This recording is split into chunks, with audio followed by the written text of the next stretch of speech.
Dieu ne te donnera pas que le blé. Dieu te donnera aussi le vin. En autre terme, je vais paraphraser. Il y a des choses que tu ne forceras pas pour avoir. Il y a des choses dont tu ne te battras pas comme tout le monde pour avoir. Dieu donne le blé, mais il donne aussi le vin. Le vin est un produit final. Tu n'as pas travaillé pour l'avoir. Il y a des gens qui se sont battus, mais toi, tu n'as pas eu à te battre. Tu n'as pas eu à extraire le jus. Tu n'as pas eu à patienter que le sucre naturel se transforme en alcool. Il te l'accorde. C'est ça le principe de la grâce. Il y a des choses que vous allez avoir. Vous n'allez pas forcer pour les avoir. Dieu va te le donner. Dieu ne passe toujours pas par le processus de la purification ou de l'affinement pour bénir une personne. Il y a des choses ou des personnes que vous allez rencontrer, ils vont vous dire qu'ils n'ont pas forcé pour être bénis ou pour être là où ils sont aujourd'hui. C'est ça la bénédiction de vin. La bénédiction de vin me fait penser à Jésus qui fait couler son sang pour nous pécheurs. Nous n'avons pas mérité. Je n'ai pas mérité. La loi me condamne et il m'offre une grâce. Je n'ai pas forcé pour l'avoir. Je ne me suis pas battu pour l'avoir. Je n'ai pas lutté pour l'avoir. Il me l'a offert en grâce. Et c'est ce qu'il veut aussi vous offrir. Oui, il y a des choses, tu devras te battre dans la vie pour avoir. Mais il y a une dimension où des portes s'ouvriront devant toi.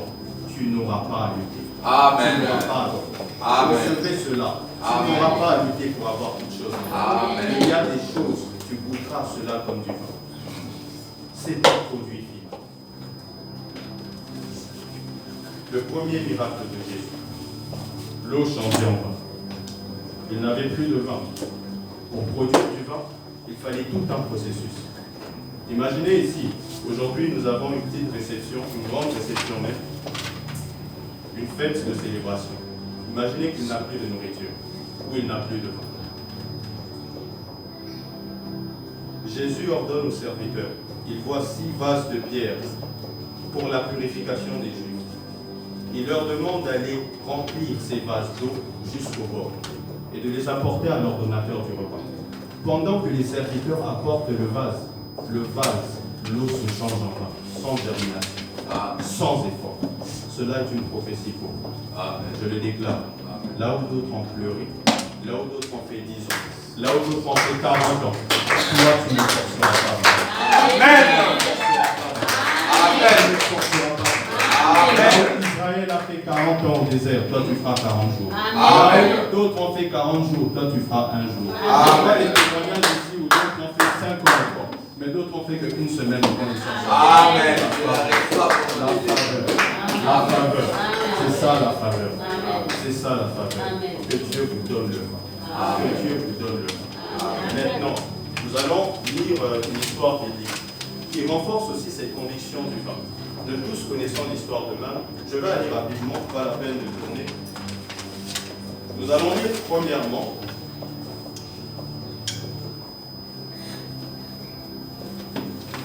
Matthieu 1, verset 18. Voici de quelle manière arriva la naissance de Jésus.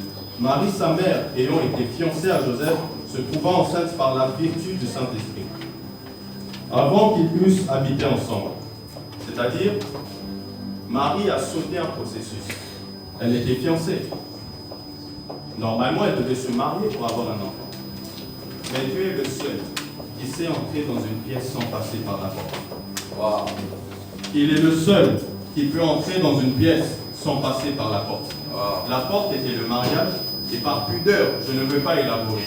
Mais vous connaissez la porte. La porte pour avoir un enfant. Dieu, lui, il a sauté cette étape. Oui, tu es fiancé, mais je vais confondre non seulement ton intelligence et l'intelligence de ton mari. Par la vertu du Saint-Esprit, je te rendrai enceinte. Amen. Regardez maintenant la réaction de Marie. C'est une prophétie pour cette église, pour vous, entrepreneurs, partout où vous allez aller, même dans vos travails, même dans vos vies de famille, même dans vos vies personnelles. Nous allons le lire ensemble. Ce n'est qu'une seule phrase, mais moi, personnellement, ça m'a bouleversé. Et c'est une parole que l'Éternel a pour vous. Lisons Luc 1, du verset 28 à 31.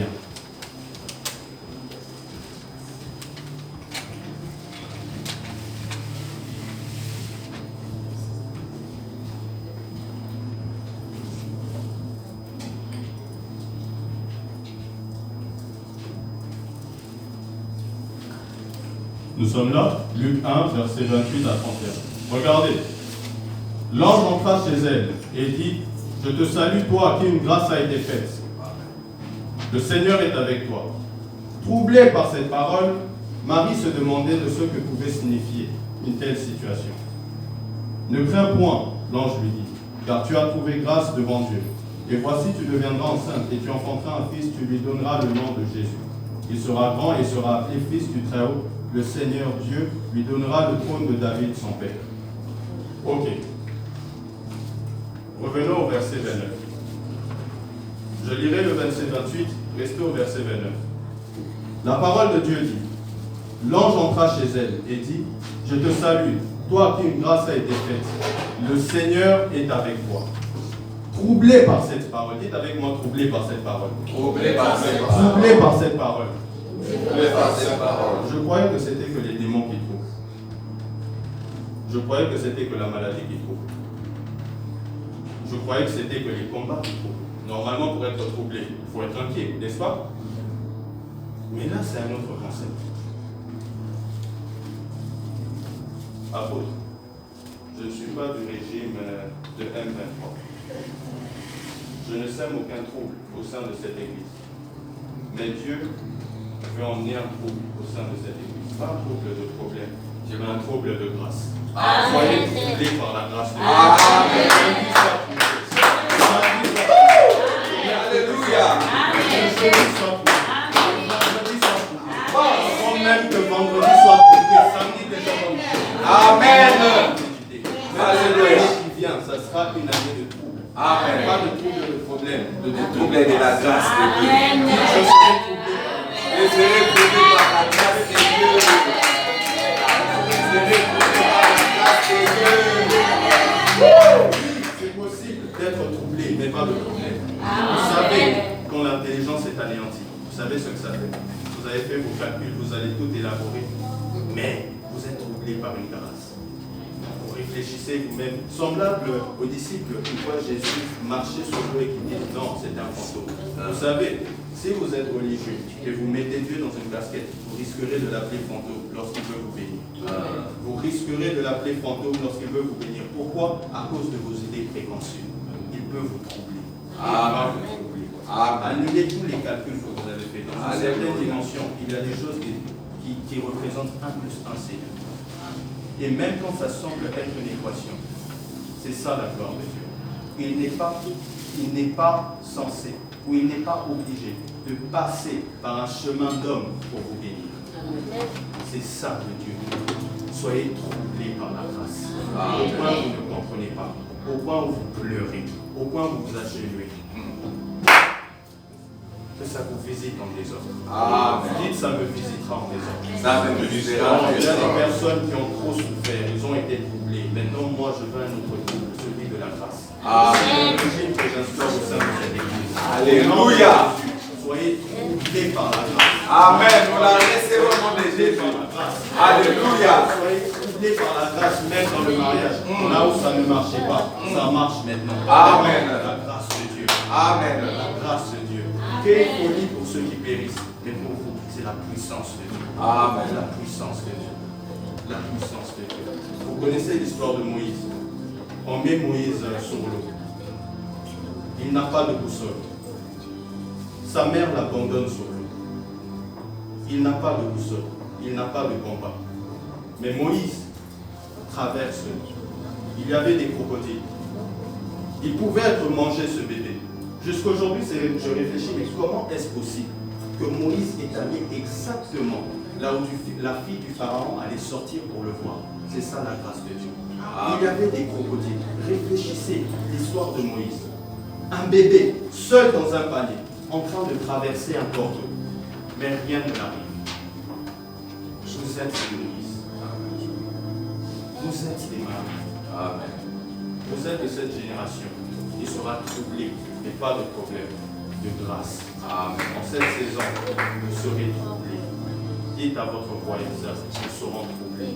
Nous serons troublés par la grâce de Dieu. Nous allons maintenant procéder. Et j'ai même sauté la bénédiction de la graisse de la terre. Pardonnez-moi. Je vais aller très rapidement. La grâce de la terre veut simplement dire, c'est simplement l'habilité que Dieu donne à l'homme pour utiliser les ressources de la terre à son avantage. On parle souvent en économie des 4 facteurs ou des 4 principes de production. Donc, land, labor, capital. Alors, la terre, le capital, le labeur, c'est-à-dire la main-d'œuvre, et l'entrepreneur lui-même. Il y a 4 facteurs. La terre, c'est-à-dire si cette église était un commerce, la terre que j'ai, c'est déjà cette église, ce bâtiment. Le labeur, la main-d'œuvre. J'ai besoin de papa patience. Si je veux, par exemple, construire une compagnie d'électricité. Il y a ensuite ce que je n'ai pas dit, le capital, c'est-à-dire les machines, les équipements ou même les finances. L'argent aussi est un capital et l'entrepreneur qui regroupe les 3 autres facteurs pour produire du service ou un bien. Ça, on nous apprend. Mais il faut aussi que la graisse soit fertile. Si la graisse n'est pas fertile, peu importe les stratégies que tu élabores, peu importe les méthodes que tu emploies, ça ne marchera pas. C'est pour ça, en entrant et en commençant, j'ai dit, Dieu vous bénira. Dieu va vous étendre. Dieu va bénir ma maman Dorcas. Mais il rendra aussi le sol de la terre fertile. Parce que si le sol est maudit, peu importe le travail que vous allez faire, ça ne va pas être résultat. Mais quand le sol est fertile, là où d'autres ont échoué, toi tu réussiras. Mets ton moi à ton côté. 10 000 à ta droite, mais toi tu ne seras pas. Amen. Ngolu. Ngolu c'est grâce en Lingala. Ngolu. J'allais dire Ngolu. Nous avançons. Nous avons parlé de Jacob. Mais il y a quelqu'un dont les hommes évitent comme sujet. Nous allons parler de la bénédiction d'Ésaü. Oui, selon beaucoup, Ésaü fut maudit. Mais il faut comprendre les Écritures et assimiler ce que Isaac a voulu dire à son fils. Il était béni. Peut-être pas comme Jacob. Jacob, tout lui réussissait. Mais malheureusement, dans la vie, ou heureusement, il faut aussi le principe de l'équilibre. Il ne peut pas avoir que ceux qui réussissent. Il y a aussi ceux qui échouent. Avant même d'arriver à Ésaü, nous avons tous compris la notion du blé et la notion du vin. Le Dieu de l'équilibre ne te donnera pas le blé et le raisin, ni le vin et le pain, mais il te donnera du blé et il te donnera du vin. C'est l'ordre divin.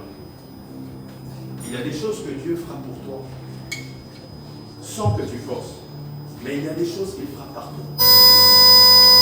Où retrouvons-nous cet exemple? Au sein des Écritures. Vous n'êtes pas obligé. J'irai moi-même. Exode 24, verset 12. L'Éternel dit à Moïse, monte vers moi sur la montagne et reste là. Je te donnerai les tables de pierre, la loi, les commandements que j'ai écrits pour leur instruction. Exode 31, 18. Quand l'Éternel eut achevé de parler à Moïse sur la montagne du Sinaï, il lui donna les 2 tables de témoignage, tables de pierre écrites du doigt de Dieu. Qui écrit? Là, c'est Dieu qui fait. Il taille lui-même les tables de pierre, il écrit pour Moïse tout ce qu'il a écrit, il remet à Moïse, Moïse n'a qu'à descendre. C'est un produit final.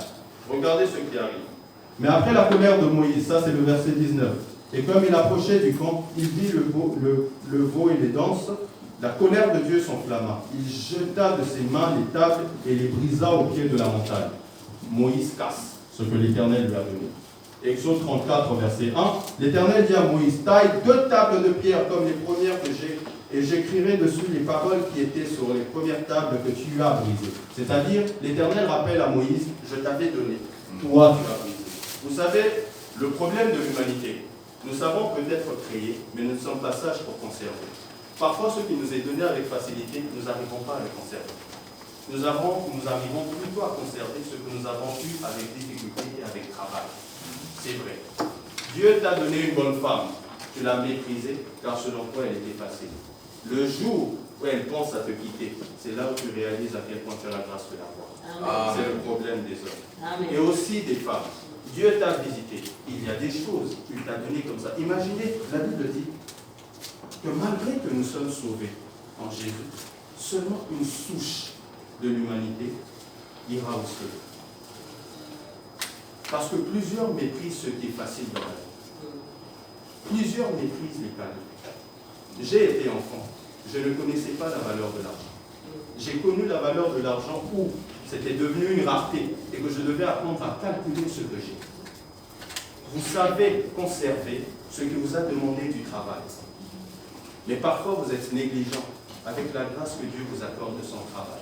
Et vous brisez les tables comme Moïse. Il t'a donné un mariage, tu l'as brisé. Il t'a donné un travail, tu l'as brisé. Il t'a donné des enfants, tu l'as brisé. Alors qu'est-ce qu'il fait? Parce que c'est aussi le Dieu de la restauration. Il dit, je te donnerai, mais cette fois, tu devras travailler. Tu devras tailler. Et j'aimerais dire à quelqu'un, ceux qui travaillent avec Dieu, parce qu'il y a la dimension de travailler avec Dieu. Dites, je travaillerai avec Dieu. Moïse descendit de la montagne. La Bible dit que son visage rayonnait. C'est la gloire de celui qui travaille avec Dieu. Vous qui travaillez avec Dieu, entrepreneur, c'est difficile, c'est dur, mais votre visage va rayonner de la gloire de Dieu. Ce que vous êtes en train de traverser, traversez-le. Soyez fervent et fort. Athan n'a pas su. Personne ne va savoir que vous avez un problème. Il y a des personnes ici qui ont des problèmes. Je suis conscient. Mais très bien habillés, beaux, belles. Pourquoi? La dimension d'être avec Dieu. Vous connaissez l'histoire de Daniel? Il s'est abstenu de vin, mais il avait plutôt la beauté que même ses autres n'avaient pas. Pourquoi? Avec Dieu. Si sans Dieu, tout vire à l'échec, avec Dieu, tout réussit. Le chemin de la gloire est parfois rempli de creux dans la vie. Tu sèmes de l'argent. Et tu vois les autres, par exemple, employer d'autres méthodes, notamment de l'argent facile. Paris foot, pour ici au pape. Mais regardez selon les statistiques, tous ceux qui investissent sur de l'argent facile perdent tout. Et pas seulement au fil des années, même des mois. Pourquoi? Ça ne les a rien coûté. Mais toi, tu sais que ton mariage t'a coûté. Tu sais que tu as été humilié. Tu sais que tu as été rabaissé par des hommes. Tu sais que ta fille, pour l'avoir, tu as eu des problèmes. Avant, peut-être, tu as avorté. Tu négligeais la dimension de la grâce qui est un enfant. Tu cherches à accoucher, tu as galéré. Tu as enchaîné des médecins. Tu as enchaîné des chirurgiens. Tu as recherché les méthodes les plus avancées de la médecine. Rien n'a donné. Et finalement, ça donne par Dieu. Ça, c'est la dimension d'avec Dieu. Maintenant que Dieu t'a béni, tu sais conserver la chose, car c'est un témoignage. Tu as porté cette chose. Tu as souffert pour cette chose. Tu sais que cette église, ça t'a coûté de l'humiliation. Tu sais que cette chorale, ça t'a coûté des années de famille. Tu sais que cette écriture que tu as doit être conservée. Pourquoi? Parce que tu n'en avais pas. Et personne ne t'a donné l'œuvre. Mais Dieu t'a donné l'œuvre. Maintenant qu'il vous bénit, maintenant qu'il vous établit, et ça c'est à chaque personne, y compris moi-même, ne négligez plus les bénédictions de Dieu. Parce que si auparavant c'était un produit final, il a équilibré cela avec une ressource brute dont vous avez travaillé. Et ça n'a pas été facile. Mais comme l'or qui se purifie par le feu, il vous a aussi purifié au milieu de ces problèmes, au milieu de ce chaos, au milieu de tout questionnement que vous avez. Et regardez ce que vous êtes devenu. Sachez conserver les grâces que Dieu vous accorde. Dites avec moi, je conserverai la grâce. Je conserverai la grâce. Conservez la grâce. Multipliez-la. Multipliez-la. Maintenant que nous avons fini avec Jacob, l'équilibre entre le vin et le blé, nous allons maintenant voir dans le livre d'Exode, dans le livre de Genèse plutôt, la bénédiction d'Ésaü. Et nous allons terminer. Qu'est-ce que l'Éternel veut nous dire par Ésaü, par l'histoire d'Ésaü, qui est différent de celui de Jacob? Je lis à partir du verset 31. Il fit aussi un mets qu'il apporta à son père, et dit à son père, que mon père se lève et mange du gibier de son fils, afin que ton âme me bénisse. Isaac, son père, lui dit, qui es-tu? Il répondit, je suis ton fils aîné, Ésaü. Isaac fut saisi d'une violente émotion, et il dit, qui est donc celui qui a chassé du gibier et me l'a apporté? J'ai mangé de tout avant que tu vinsses, et je l'ai béni. Aussi sera-t-il béni. Lorsqu'Ésaü entendit les paroles de son père, il poussa de forts cris. plein d'amertume, il dit à son père, bénis-moi aussi, mon père. Isaac lui dit, ton frère est venu avec lui et il a enlevé ta bénédiction. Esaü dit, est-ce parce qu'on appelle du nom de Jacob qu'il m'a supplanté 2 fois? Il a enlevé mon droit d'aînesse et voici maintenant qu'il vient d'enlever ma bénédiction. Il lui dit, n'as-tu point réservé de bénédiction pour moi? Isaac lui répondit et dit à Esaü, voici je l'ai établi ton maître. Je lui ai donné tous ses frères pour serviteurs, je l'ai pourvu de blé et de pain. Que puis-je donc faire pour toi, mon fils? Esaü dit à son père, n'as-tu que cette seule bénédiction, mon père? Bénis-moi aussi, mon père. Esaü éleva la voix et pleura. Isaac, son père, répondit et lui dit, voici ta demeure sera privée de la graisse de la terre, de la rosée du ciel d'en haut. Tu vivras de ton épée et tu seras servi à ton père. Mais en errant librement ça et là, tu briseras son joug de dessus de ton cou. Tu briseras son joug de dessus de son cou. Il a donné 2 choses. Il devra vivre de son épée. Et il a dit en errant ça et là, il brisera le joug de dessus de son cou. Je vais essayer d'expliquer cela parce que plusieurs, en lisant l'histoire d'Ésaü, et moi aussi, la première fois que j'ai lu la Bible, je l'ai mal compris. Et je l'ai pris comme une malédiction. Ésaü a pleuré. Il n'a pas que des Jacob dans la vie, il y a aussi des Ésaü. Qu'est-ce que je veux dire par Ésaü? Ésaü, je veux dire qu'on n'a pas tous les mêmes grâces dans la vie. Il y a des personnes dont vous avez l'impression tout est facile pour vous. Mais vous, c'est difficile. C'est pour ça que les Congolais disent souvent c'est une vérité. Là où moi je suis fort, peut-être toi tu n'es pas fort. Là où tu es fort, moi j'essaye, je ne serai pas. Même si ça fait des années. Mais pourtant je suis béni. La première bénédiction que Ésaü donne, la première bénédiction que Isaac donne à Ésaü, c'est celui de l'épée. Tu vivras de ton épée. Qu'est-ce que cela veut dire? Le chemin sera difficile. Le chemin sera long. La réussite appartient pour ceux qui bossent dur. Amen. Toi qui as un déficit de grâce, tu peux vaincre celui qui a la grâce, le talent, par le travail acharné que tu as. Amen. Dans la vie, tout n'est pas seulement que talent. Le talent peut être là, mais si tu ne travailles pas la graine n'aura pas de devenir. Vous devez travailler, Congolais, Africains. Nous tous, nous sommes Africains. Ou peu importe, citoyens du monde. Parce que nous sommes aujourd'hui en paix. Vous devez travailler. Au lieu de vous plaindre, au lieu de jalousie, travaillez. Prenez l'épée parce que personne ne le fera. La première chose que l'Éternel dit à Moïse lorsqu'il explique comment il allait faire sortir son peuple d'Égypte, c'est que as-tu à la main? Et Moïse avait un bâton. Aujourd'hui, l'Éternel vous demande, que avez-vous à la main? Vous savez préparer? Vous savez chanter? Vous savez prêcher? Vous êtes très bonne ou bon en oratoire, utilisez cela au lieu de critiquer. Vous avez peut-être ce déficit de grâce, mais par le travail acharné, là où l'autre est allé à la facilité, toi tu iras avec tes efforts.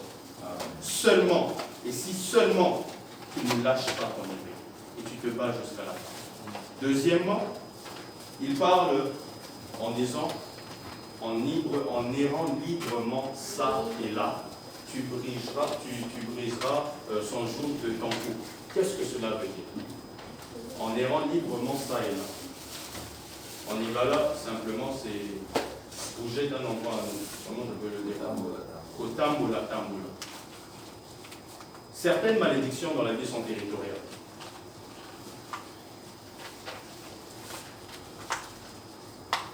Ce qui est le territoire de bénédiction de maman Nancy n'est pas ton territoire de bénédiction pour toi. C'est ton territoire de malédiction. C'est papa patience. Parce qu'il est écrit. Sur ce territoire-là, tu seras toujours perdante. Parce qu'il est par la grâce de Dieu. Par contre, parfois dans la Bible dit que Ésaü assimilé et consumé de la haine contre son frère, tu passes tellement ton temps à jalouser ceux qui réussissent que tu ne remarques pas la bénédiction particulière que Dieu t'a donnée, qui est différente aussi de celle de Jacob. Jacob est béni, c'est territorial. Mais toi, en errant librement ça et là, c'est-à-dire qu'au tamboula, nous enseigne que certaines bénédictions viennent par ta capacité à être versatile. Ça ne marche pas dans les mondes. Au pays d'un commerce, par exemple, il y a Souki, il y a la plante. Et si on n'a pas Souki, au pays, par exemple, il y a un commerce, il y a restauration. en errant librement ça et là. Oui, parfois il faut persévérer, il faut bosser, il faut tout donner. Mais la sagesse, c'est aussi reconnaître qu'il faut diversifier. Regardez ce que l'Ecclésiaste dit. Celui qui observe le vent ne sème point, qui observe les nuages ne moissonnera point. Vous ne connaissez pas la direction que prend le vent ou comment les eaux se forment au ventre maternel. De même, vous ne connaissez pas l'œuvre de Dieu qui fait tout. Sème ta semence le matin. La nuit, ne laisse pas ta main se reposer. Tu ne sais pas ce qui marchera. Certaines bénédictions dans la vie viennent avec votre capacité à diversifier. Quand je dis diversifier,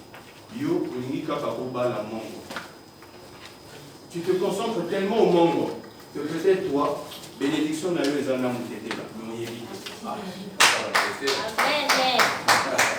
Non, c'est la vérité. Amen. Bon, on a changé.